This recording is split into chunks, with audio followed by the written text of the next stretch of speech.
나침반 바이블에서 여러분을 만나게 돼서 대단히 반갑습니다. 하나님의 교회가 무엇인가, 또 그 교회와 관련해서 우리가 좀 하나님의 말씀에서 생각해야 할 것이 무엇인가, 이런 얘기들을 좀 나누려고 합니다. 제가 어릴 때만 해도 예수 안 믿던 저희 아버지 어머니가 제가 다니고 있던 교회 사람들을 얘기할 때 흔히 쓰시던 표현이 있습니다. 그 삼가의 김목수 그 사람 경화교회 집사야, 그렇게 말할 때 그 말은 아주 명백한 칭찬의 말이었습니다. 그 사람 정직한 사람이야, 믿을 만한 사람이야, 좋은 사람이야, 그런 말이었습니다. 복음이 들어오고 얼마 있지 않아서 우리 이 한국 땅에서 비그리스도인들이 그리스도인들을 두고 그런 식으로 표현했던 말입니다. 그런데 지금은 그런 말이 완전히 없어졌습니다. 세상 사람들이 하나님의 교회와 그리스도인들을 보는 눈 자체가 달라져 버렸기 때문입니다. 그것은 복음이 문제가 있는 것이 아니고 그 복음을 가지고 있는 사람들, 교회라고 불리우는 이 그룹들이 제대로 제 모습을 발휘하지 못하고 있기 때문입니다. 먼저 우리가 좀 생각해 보려고 하는 것은 마태복음 16장 13절로 18절에서 예수님께서 3년의 사역이 끝나갈 무렵에 십자가를 바로 코앞에 두고 내 교회를 세우겠다는 선포를 하셨습니다. 교회가 과연 무엇인가? 이런 얘기로 여러분에게 교회를 설명하고 싶습니다. 미국의 프레드 크레독이라고 하는 목사님이 있습니다. 이분이 가족들과 함께 여행을 갔다가 만난 어떤 분에게 들은 얘기가 교회를 설명하는 아주 좋은 예화라고 생각이 돼서 이 얘기를 여러분에게 소개하고자 합니다. 이분이 가이트렌버그라고 하는 곳으로 휴가를 가서 한 식당에 가족들과 함께 앉아 있었습니다. 주문을 하고 앉아 있는데 영감님 한 분이 문을 열고 들어왔습니다. 혹시 뭐 하시는 분입니까? 목사입니다. 그러니까 영감님이 하는 말이 목사님이시라면 내가 한 가지 드리고 싶은 얘기가 있다고. 이 영감님이 한 얘기가 뭔가 하니까 이 테네시주 남쪽 조그만한 마을에 오래전에 사생아가 하나 있었다는 겁니다. 아버지도 없고 가족도 없고 젊은 엄마는 늘 울고 있고 우울해 있고 고향도 아니고 엄마의 고향도 아니고 누구의 고향도 아니고 이 애가 자라면서 늘 울고 있는 엄마, 우울해하는 엄마, 아빠는 누군지도 모르고 물으면 엄마는 화만 내고 자라면서 동네 친구들하고 섞일 수가 없었습니다. 이 아이는 완전히 외톨이였습니다. 걔 엄마도 외톨이였지만은 이 아이가 동네에서 그런 모습으로 자라면서 한 번은 동네 애들이 하는 얘기를 들었습니다. 그 마을에 조그마한 교회가 하나 있었는데 거기에 새로운 목사님이 왔다는 겁니다. 그리고 목사님이 참 좋은 분이라는 겁니다. 외롭고 힘들게 살던 이 아이가 교회 가고 싶은 마음이 생겼다는 겁니다. 그런데 갈 수가 없습니다. 많은 사람이 모이는 곳이고 사람들 속에 섞여 본 적이 별로 없기 때문입니다. 그런데 좋은 아이디어가 생각이 났습니다. 사람들이 교회로 다 들어가고 난 다음에 혼자 살짝 들어가는 겁니다. 그리고 예배가 끝나기 전에 사람들이 몰려 나오기 전에 얼른 빠져나오면 사람들하고 마주치지 않고 교회를 다닐 수 있겠다. 교회를 한 주, 두 주, 세 주 나가기 시작했습니다. 한 달, 두 달, 석 달이 지나면서 이 아이가 말씀을 향해서 마음이 열리기 시작했습니다. 어느 날 예배를 드리는데 너무 예배에 깊이 빠져가지고 말씀을 듣고 은혜를 받고 눈물을 흘리면서 울고 그러다 보니까 예배 끝나는 시간을 놓쳐버렸습니다. 정신을 차리고 보니까 사람들이 벌써 예배를 끝내고 막 나가는 소리가 들리는 겁니다. 이 아이가 그냥 가만히 엎드려 있었습니다. 사람들 소리가 들리지 않을 때까지 조용히 기다리고 있는데 조용해졌는데 누군가가 자기를 향해서 다가오더라는 겁니다. 그리고는 자기 어깨에 손을 얹는데 돌아다 보니까 목사님이었습니다. 지난 몇 달 동안 목사님을 자기는 강단에 서 계신 모습을 보았지만은 1대1로 얼굴을 마주 대하는 건 처음이었습니다. 목사님하고 서로 얼굴이 딱 마주쳤는데 목사님이 이 아이한테 던진 첫 마디가 뭔고 하니까 네 아버지가 누구냐? 그 질문을 받는 순간에 이 아이의 마음이 막 찢기는 것 같더라는 겁니다. 자기에게 제일 저주스러운 이름이 아버지인데 아버지가 누군지도 모르고 그 아버지는 우리 가족을 버렸고 그 아버지 때문에 엄마는 늘 슬퍼하고 그런데 내가 좋아하는 목사님이 나에게 던지는 첫 질문이 네 아버지가 누구냐? 그 질문을 듣는 순간에 몸이 막 오그라드는 것 같더라는 겁니다. 그런데 목사님의 그 다음 말이 이 아이의 마음을 바꿔놓았습니다. 목사님이 이렇게 말했습니다. 내 눈물을 보니까 네 아버지가 누군지 알겠다. 하나님이 네 아버지구나. 네 얼굴이 하나님을 닮았구나. 이렇게 말씀하더라는 겁니다. 그 말을 듣는 순간에 이 아이가 무거운 사슬에서 벗어나는 것 같더라는 겁니다. 아빠도 없고 있다고 해도 원망스럽고 저주스러운 아빠일 뿐인데 하나님이라는 분이 내 아버지라니, 내가 하나님을 닮았다니, 이 엄청난 말이 무슨 말인가? 이 아이가 마음을 열기 시작했습니다. 그러면서 자신이 안고 있던 그 저주스러운 상처와 환경을 이겨내고 그리스도인의 길을 걸어갔다는 겁니다. 이 노인이 목사님한테 이 얘기를 해주면서 목사님이시라니까 목사님께서도 이런 말씀을 좀 전해주시고 죽음과 죄의 고통 가운데 있는 사람들이 그 문제를 넘어설 수 있도록 목사님께서 말씀을 전하시면 좋지 않을까 그 생각이 들어서 내가 주제넘게 이런 얘기를 했다고. 그런데 그 사생아가 바로 납니다. 이 목사님한테 그렇게 얘기를 하더라는 겁니다. 목사님이 의안이 벙벙했습니다. 너무 엄청난 얘기를 이 노인네가 들려주신 겁니다. 그리고 이 노인이 식사를 끝내고 먼저 나갔습니다. 그러고 난 다음에 식당 종업원한테 이 크레동 목사가 물었습니다. 혹시 지금 나가신 저분이 누군지 당신 아냐고. 알고 말고요. 누구시냐? 그러니까 방금 나간 그분 테네시 주지사를 2번 지낸 벤 후퍼 씨입니다. 그러더라는 겁니다. 여러분, 그분이 주지사였다는 것에 너무 관심 두지 마십시오. 우리가 좀 관심을 두고자 하는 것은 그분이 자기하고는 아무 상관없이 태어나 보니까 아버지는 없고 저주스러운 상황 속에 있었고 열등감 속에 있었고 고통 속에 있었고 그런데 그가 예수 그리스도를 만나고 하나님을 만나면서 그가 전혀 새로운 삶으로 나아갔던 이 얘기가 바로 하나님의 교회 얘기입니다. 예수님께서 마태복음 16장에서 특히 빌립보 가이사라라고 하는 곳에서 내 교회를 세우겠다는 선포를 하셨습니다. 여러분, 그 선포에 담긴 의미를 우리가 생각하면서 내 교회, 우리 주님이 세우겠다고 하는 에클레시아, 이 에클레시아라고 하는 단어를 사실 교회라고 번역을 했는데 가르칠 교자, 모일 회자. 교회 분명히 가르치고 함께 모이는 건 맞습니다. 그런데 에클레시아라고 하는 단어는 여러분이 많이 들어서 아시는 분들도 계시리라 생각합니다만은 이 에클레시아라고 하는 두 단어의 합성어입니다. 어딘가로부터 불러냄을 받은 사람들 혹은 사람들의 모임이라는 뜻입니다. 어둠에서 빛으로 불러냄을 받은 사람들, 불러냄을 받은 사람, 고통에서 평강의 자리로 불러냄을 받은 사람 혹은 그런 사람들의 모임, 이게 교회입니다. 우리 주님께서 이 땅에 교회를 세우겠다. 그 교회는 죽음의 자리에 있던 사람들을 생명의 자리로 불러낸다는 얘기입니다. 저주스러운 상황 속에 있던 사람들이 새로운 평강의 자리로 불러냄을 받는다는 얘기입니다. 우리 주님께서 세우겠다고 하는 이 교회가 세상의 희망이 되는 이유가 뭔가 하니까 돈으로도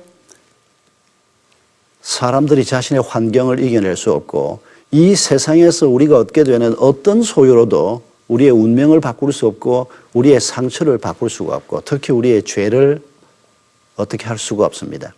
오직 예수 그리스도께서 세우려고 하는 이 교회 속에서 이 교회가 이 세상의 유일한 희망인 것이 틀림없습니다.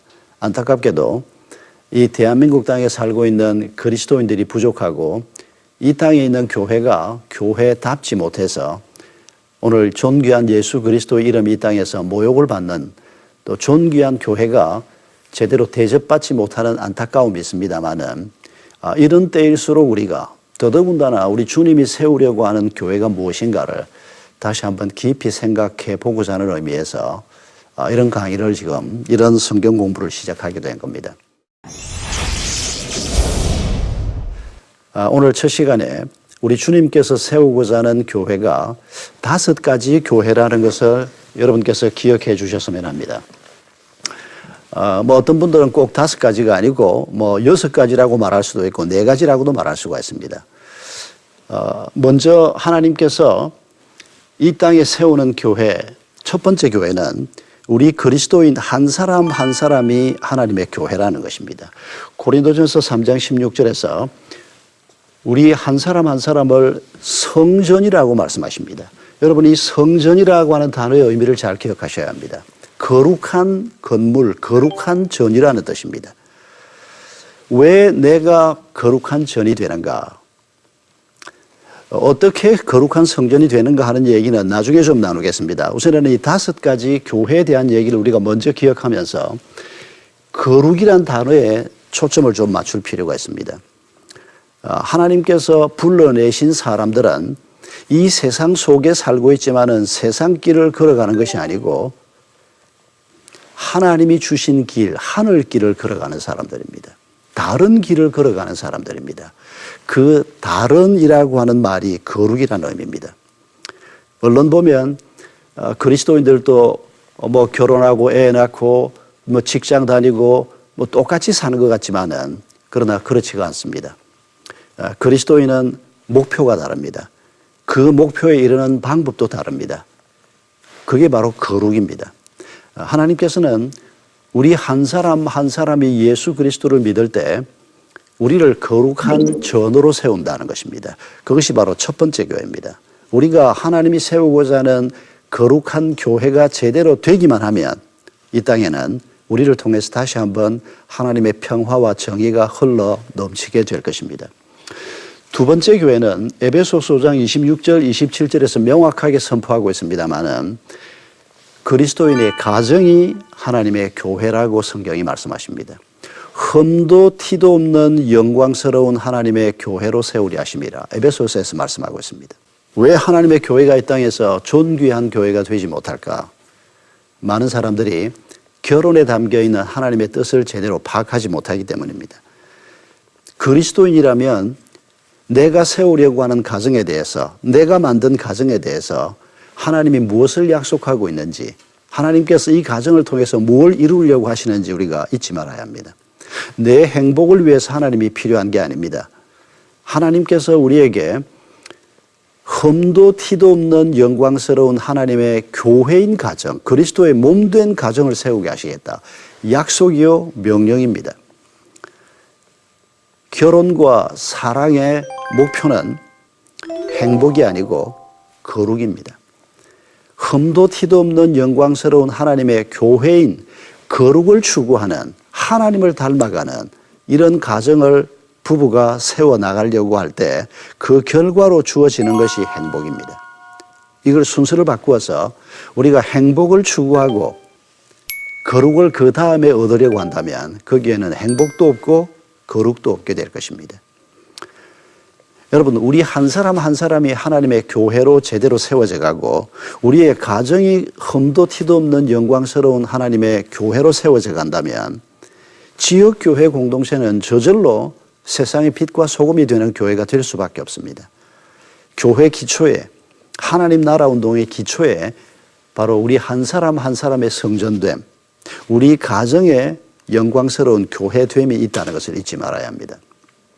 세 번째 교회는 교회들마다 소그룹의 이름이 조금씩 다릅니다만은 저희 교회에서는 목장이라고 부릅니다. 구역, 다락방, 순, 셀 여러 가지 이름이 있습니다만은 이 소그룹이 교회다라고 하는 얘기를 특별히 좀 나누고 싶습니다. 이 생각에 뭐 반대 의견을 가지고 있는 분들도 많이 있는가 합니다. 그러나 여러분, 교회가 가지고 있는 5가지 중요한 본질이 있습니다. 예배하는 교회, 전도하는 교회, 훈련하는 교회, 교제, 코이노니아 하는 교회, 그리고 섬기는 교회. 이 5가지는 교회가 가지고 있는 아주 중요한 본질입니다. 5가지 중에 한 가지라도 없으면 그건 건강한 교회가 되기 어렵습니다. 이 세 번째 소그룹에서 특별히 강조되는 게 뭔가 하니까 코이노니아입니다. 교제라고 우리가 번역하는 이 코이노니아도 사실 두 단어의 합성어입니다. 코이노니아, 같은 마음이라고 하는 뜻입니다. 교회 안에서 많은 사람들은 이렇게 생각합니다. 나하고 좀 뜻이 맞는 사람하고 뭐 코드가 좀 같은 사람하고 자주 만나고 교제하고 밥 먹고 그렇게 해서 그 교제가 이루어지는 거 아닌가? 아닙니다. 일반적으로 생각하는 그런 교제는 그건 그리스도인 아닌 사람들도 뭐 동호회 생각해 보십시오. 등산 좋아하는 사람, 뭐 테니스 좋아하는 사람, 같이 만나서 비슷한 취미를 가진 사람들끼리 친하게 지내고 같이 밥도 먹고 그건 코이노니아라고 말하지 않습니다. 여러분, 코이노니아는 하나님께서 자신의 교회에 주신 중요한 본질 중에 하나입니다. 우리가 만약 세상에서 만났더라면 친구가 되기 어려운 나이도 다르고 취향도 다르고 성격도 다른 사람일 수 있습니다. 그런데 저 사람도 하나님과 같은 마음을 가지고 있고 나도 하나님과 같은 마음을 가지고 있으면서 교회 공동체 안에서 우리가 만났을 때 전혀 친구가 되기 어려운 사람이지만은 서로를 용납하고 서로 하나님 안에서 같은 마음을 품게 되는 코이노니아. 이게 교회의 아주 중요한 본질 중에 하나입니다. 오늘 현대교회에서 가장 부족한 것이 이 코이노니아가 아닌가 생각됩니다. 내가 어느 교회 교인입니다라고 말하지만은 그 교회에 내 이름이 등록되어 있고 내가 그 교회 예배에 출석은 하겠지만은 그러나 내가 정말 내 마음을 열고 누군가와 하나님이 말씀하신 그 코이노니아를 나누면서 살고 있는가?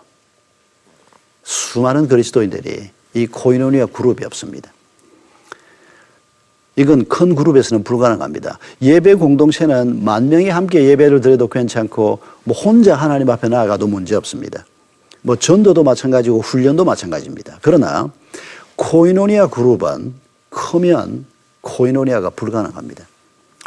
적어도 한 10명 미만의 소그룹이 마음을 열고 하나님께서 내게 행하신 일, 내 상처까지 감사한 일도 물론이고 심지어는 내 죄까지 고백할 수 있다면 그런 공동체가 된다면 이건 정말 하나님이 말씀하신 코이노니아 그룹이 될 것입니다. 이 작은 교회라고 생각되는 소그룹 운동을 해보면 많은 사람들이 자기 자신 얘기를 하지 못하고 살아가고 있습니다. 여성들보다 남성들이 더 심합니다. 여성들은 가까운 사람끼리 뭐 온갖 얘기를 다 나누는데 남성들은 그러지 않습니다. 아주 친한 친구들하고 만나도 마음속에 있는 은밀한 얘기를 잘 하지 못합니다. 평생을 그렇게 사는 경우가 많습니다. 나이 든 남자들이 가장 어색해하는 순간 어떤 사람이 이런 얘기를 했습니다. 63 빌딩을 올라가는데 나이 먹은 남자 둘이 엘리베이터를 탔습니다. 한 사람은 55층을 누르고 한 사람은 49층을 눌렀습니다. 둘이서 그거 눌러놓고는 눈도 안 마주치고 어색해하면서 엘리베이터 안에 서 있는 모습. 그거 너무너무 어색해하고 너무너무 힘들어하는 장면이라는 겁니다. 그럴 때 두 사람이 49층 가십니까? 55층 가시는군요. 내 사무실이 거기에 있습니다. 반갑습니다. 약간의 소통만 있어도 거기에 평화가 있고 거기에 평강이 있을 수 있습니다. 그런데 그런 소통이 일어나지 않으니까 어색하기 짝이 없고 빨리 그냥 빠져나가고 뭐 저 사람 얼굴 안 보면 되는 것처럼 여러분 오늘 많은 사람들이 다른 사람에게로 다가가는 법을 모릅니다. 다가가려고 하지 않습니다. 사람과 사람에게 소통이 일어날 때 거기에 얼마나 놀라운 하나님의 평화가 있는지를 사람들은 알지를 못합니다. 그런데 예수님이 하나님의 아들이신 그분이 이 땅에 오셔서 우리와 소통해 주시면서 그분이 내 아픔을 아신다. 그분이 나를 아신다. 여러분 이게 얼마나 놀라운 평화의 출발점인지 모릅니다.